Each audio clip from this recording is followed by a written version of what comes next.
principios de octubre estuve en la ciudad de Phoenix, en Arizona, y tuve la oportunidad de encontrarme ahí con muchos televidentes y radioescuchas de EWTN en español y de Radio Católica Mundial. Y como suele suceder cada vez que tengo esta oportunidad de dar una conferencia, las personas vienen a mí con preguntas personales, ¿no? Y muchas de esas preguntas son preguntas que las personas me hacen con paciencia. Y digo con paciencia, ¿por qué? Porque hacen fila, ¿no? Y yo trato de responderles lo mejor posible de manera personal y personalizada. Y en esta ocasión me llamó la atención el número de personas que me estaban preguntando. Recuerden que estos son hispanos, hermanos hispanos en Estados Unidos, que me estaban preguntando de qué cosa pueden hacer con las políticas que están viendo en escuelas públicas en Estados Unidos que son relativamente conservadores o que están gobernados, digamos, por conservadores, pero donde la educación pública realmente se está yendo al traste. ¿Por qué? Por la ideología de género, ¿no? Y me encontré con algunos profesores, profesoras, que me decían, Alejandro, la escuela en la que estoy, o escuela pública, ¿no?, tiene una política en la que yo como profesora no puedo decirle a los papás cuando uno de sus hijos tiene problemas de identidad sexual o identidad de género. Y, por ejemplo, es una chica, pero pide que en la escuela, en el aula, en el salón, la traten con un nombre de varón y la traten con un pronombre de varón, que se refieran a esta chica como él, y que se llama Mónica, digamos, ese es sus documentos, etc. Y quiere que le llamen Juan. Estoy inventando, ¿no? Y esta profesora, este profesor, que son católicos y que además son personas de sentido común, ¿no?, me dicen, mira, yo pedí permiso a las autoridades del colegio, de la escuela, al director de la escuela. El director de la escuela me pelotea, ¿no? Me manda donde este encargado finalmente me termina enviando a un consejero, y el consejero termina diciendo, mira, es mejor que no lo hagas porque podrías estar violando su derecho a la privacidad. Ningún derecho a la privacidad está por encima de la patria potestad de los padres. Legalmente eso está mal, ¿no? Y después otros padres que contaban exactamente lo mismo del otro lado. Oye, mira, yo me acabo de enterar que mi hijo está en la escuela, tiene 13 años, y él dice que le gustaría, que está confundido, que está pensando en la posibilidad de transicionar, ¿no?, de cambiar de sexo y pasar a ser mujer. Y el colegio, o sea, esto yo lo supe por compañeros de la escuela que lo mencionaron a sus papás, y otros padres de familia me lo dijeron. La escuela, sabiendo esto, nunca lo dijo. Y cuando yo protesté, me dijeron, mira, no, la política de la escuela no es crear un espacio seguro, entre comillas, para este chico, y basado en la idea completamente errada, ideológica, fanática y falsa, de que un chico cuando dice, oye, yo tengo atracción al mismo sexo, o yo quiero transicionar, entre comillas, son personas que están mejor en manos de una persona LGBT que en manos de sus padres. Y acá el problema es fundamentalmente creer que están mejor en manos de sus padres, ¿no? Esto me llamó la atención al punto que terminamos juntando las direcciones electrónicas de aquellos papás y de aquellos profesores, porque yo les dije, mira, voy a hablar con una organización de defensa de los derechos religiosos para identificar estas escuelas y enviarles una nota de cesar y desistir. Es una fórmula legal específica donde un grupo de personas o una institución le advierte a otra que están yendo en contra de la ley y tienen que cesar y desistir de esa política y tienen que informarle a los padres lo que pasa con sus hijos, ¿no? Entonces, especialmente, hermanos, porque esto me sorprendió que le estuviera pasando a hermanos latinos, pero obviamente los hispanos pues tienen sus hijos en escuelas públicas, ¿no? Y lo que está pasando es terrorífico. O sea, miren ustedes, el distrito de escuelas públicas más grande de Maryland, del estado de Maryland, en la costa este de los Estados Unidos, solamente en 2 años ha visto un incremento de 582%, o sea, básicamente 6 veces el crecimiento del número de jovencitos que dicen que ahora son no conformes del punto de vista sexual, o que son no binarios, non-conforming, ¿no? En inglés, es decir, que no se deciden por una cosa u otra. Y este crecimiento explosivo, que además se hizo en una investigación de las mismas escuelas públicas, porque quieren tener información de cómo va este asunto de la realidad LGBT, y este crecimiento se produjo del 2019 al 2022, a este año, ¿no? Entonces, son gender diverse estos estudiantes, ¿no? O sea, yo soy de un género diverso, o sea, no soy hombre y no soy mujer. Y esto no es una información secreta, es una información de una organización pro-LGBT que se llama Pride Alliance, ¿no? O sea, la Alianza del Orgullo, y la publicó una profesora, Alicia Eberhard Bliss, que compartió esta imagen de una presentación en PowerPoint que hizo a esta entidad del distrito educativo, esta identidad pro-gay, y dice que actualmente el número de estudiantes que han reportado que son de género no conforme pasó del año escolar 2019-2020. Recuerden que en el hemisferio norte, especialmente en Estados Unidos, el año escolar comienza a finales de agosto y sigue hasta finales de mayo o principios de junio, ¿no? Entonces, por eso los años tienen, el año escolar tiene doble datación, 2019-2020. Entonces, del 2019 al 2020, en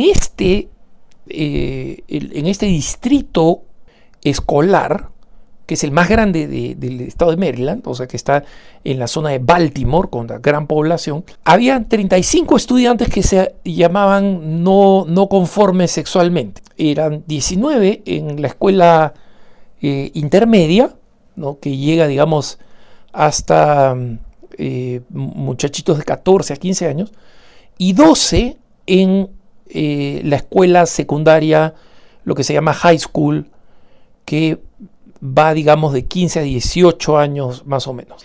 En el año 2021 a 2022, el número había crecido a 239, 18 en la escuela primaria, donde no habían. O sea, ahora hay chiquillos de 9, 10, 11 años están diciendo que son sexualmente no conformes. 18 en este distrito educativo, 129 en la escuela intermedia y 92 en la escuela secundaria de los últimos 4 años. Y todo esto es lo que ellos llaman autodeclarados, ¿no? O sea, a nadie se le pregunta, sino se les dice, mira, queremos saber quiénes se consideran tal cosa. Entonces son los autorrevelados, los alumnos que han decidido, sí, yo soy esto. Nadie está obligado a responder preguntas, no. Entonces imagínense si hay algunos si estos son los números, o sea, han crecido 6 veces el número de chiquillos que se declaran esto en 2 años, o sea, en un periodo de 2 años. ¿Cómo puede explicarse esto? ¿Cómo puede el grupo, digamos, la comunidad LGBT explicar esto? ¿Cómo lo puede explicar? Entonces, simplemente se puede explicar porque hay un lavado de cerebro. Porque ellos dicen, bueno, en realidad el número exacto es imposible porque hay muchos de ellos que no se quieren identificar, ¿no? Porque la información está, digamos, está protegida por leyes de privacidad. Una vez más, recuerden ustedes que el aborto se aprobó en Estados Unidos justificándolo porque era un tema de privacidad, ¿no? Y ahora están utilizando este mismo tema de privacidad para saltarle por encima a los papás, ¿no? Y eso es, o sea, obviamente, absolutamente inaceptable, ¿no? Sobre todo porque estadísticamente solamente 10 años atrás el número de alumnos en la escuela que se declaraban LGBT era 0. Y dentro del mismo sistema autodeclarado. Entonces, es verdad que había menos aceptación cultural, en consecuencia, si es que existían personas con atracción al mismo sexo que se llamaban binarios, no binarios, etcétera, probablemente preferían no decirlo. Pero ese cambio en 10 años es, y especialmente en los últimos 2, nadie puede decir que es consecuencia de que más personas se han sentido libres de hacerlo. Porque este sentimiento de libertad ya existía 2 años atrás. Y este tema de que no se lo vamos a decir a tus padres, nadie va a saber, ¿no? Solamente vamos a saber las estadísticas, tus nombres quedan anónimos, es una prueba clarísima de que todas estas actividades donde se está introduciendo el lobby LGBT, donde hace que muchas personas se sientan especiales porque se declaran LGBT. Y miren ustedes que es curioso que el número más grande de personas que se declaran no conformistas o sexo no definido, etcétera, estén en la escuela intermedia, no en la escuela secundaria, ¿no? Y que el crecimiento más grande haya sido también en las escuelas intermedias, no en las escuelas secundarias. ¿Y por qué digo que esto es curioso y preocupante?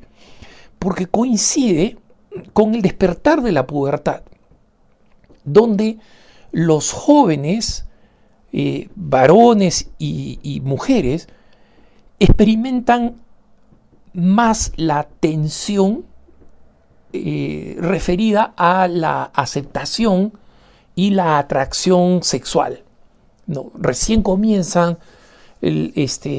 a especificarse morfológica, o sea, en el cuerpo y en la psicología. El hombre y la mujer comienzan las primeras ilusiones, el primer sueño de enamoraditos, las primeras experiencias del corazón roto por un rechazo. Y cuando existe toda esta propaganda constante, mira, en realidad tú no es que seas una persona fea o una persona que no te aceptan los otros porque eres una chica que no le gustaste pues al noviecito del que te enamoraste, sino que muy probablemente seas distinta. Y no es casualidad que el número de jóvenes adolescentes que quieren transicionarse sexualmente y que quieren ser del sexo opuesto son mujeres, es cerca de 10-1, ¿no? Y 3 veces más son aquellas jovencitas que han sido detectadas en el espectro del autismo funcional, lo que antes se llamaba Asperger, ¿no? Entonces, son personas que en realidad tienen un problema de neurodivergencia, tienen un problema que puede ser perfectamente tratado, y sin embargo se les da, por la propaganda sin cesar, se les da esta perspectiva, y se les da además a espalda de los padres. No solamente a espalda de los padres en el sentido de que los padres son ignorados, no. los padres son deliberadamente evitados. Entonces, recientemente un autor que escribió sobre esta realidad del lavado de cerebro que sucede en las escuelas públicas, dice, miren, estos números muestran que estas operaciones que dicen que son para asegurar y darle paz a los jóvenes que son diferentes sexualmente, en realidad está produciendo lo contrario, está produciendo personas tremendamente perturbadas psicológicamente, ¿no? Y dice, y esto muestra cuál es la realidad de las escuelas públicas, por lo menos en Estados Unidos con certeza. Pero él saca una lección, yo saco dos. La primera es, todos los padres que pueden evitar que sus hijos vayan a escuelas públicas en Estados Unidos deberían hacerlo rápidamente. Como él dice, hora de empacar e irse de las escuelas públicas, ¿no? Y la segunda es, ¿en cuántas de estas cosas están aconteciendo en las escuelas públicas de nuestros países que no son Estados Unidos? Ojo, la cantidad de manuales que están siendo filtrados por la ONU a través de los ministerios de educación y a través de los burócratas, esto no es discutido en leyes los padres pueden pararlo y han demostrado que los pueden parar. Y como han demostrado que los pueden parar, las burocracias de la ONU y de la OEA tienen más cuidado en filtrar estos textos de forma subrepticia, es decir, a espalda de los padres y asegurándose de que esto sea por medio de las burocracias. ¿Cómo? Muy fácil. Mira, acá hay este contenido de género transversal que tiene que entrar a tu clase de matemáticas, que tiene que entrar, es decir, ya no es un tema del que se habla, no, tiene que infiltrarse en todos lados, ¿no? Entonces, en matemática, 1 más 1 no necesariamente es 2, porque hay que entender que hay personas que son no binarias, ¿no? Entonces, literalmente contaminan las ciencias, contaminan la matemática y mucho más, por supuesto, los cursos, las clases de filosofías, de ciencias sociales, etcétera, etcétera, ¿no? Educación cívica. ¿Y cómo hacen esto? Mira, acá está este programa de género. Entonces, tú quieres dinero de la ONU o quieres dinero de la OEA para mejorar tus escuelas. Ok, mira, tú has pedido 5 millones de dólares, acá hay 7 millones de dólares para que además metas esta ideología de género. Y tómalo o déjalo, no es que puedes escoger, no, sabes que me quedo con los 5 y no voy a hacer esta ideología de género, esa alternativa no existe. Entonces los burócratas inmediatamente dicen, ok, firmo esto y tratan de meterlo en los libros, infiltrándolos. Y esto, lo descubrí, si quieren ustedes, o me puse a pensar en esto cuando una madre de familia me dijo en el Perú, mira, este jardín de infantes público de propiedad del Estado era muy, muy cotizado cuando yo era niña, ¿no? De hecho, yo fui allí y salí sabiendo leer un nido y salí sabiendo leer y escribir, y era estatal. Claro, hoy en día no sé, porque no sé cuál es la ideología, el tema ideológico, cómo se maneja. Es decir, una madre de familia está preocupada de lo que se puede enseñar en un nido público. Entonces, ojo, esta es la segunda lección. En nuestros países, en América Latina y en España, sabemos lo que se está haciendo y estamos interviniendo. Mucha atención. Que tengas un buen día.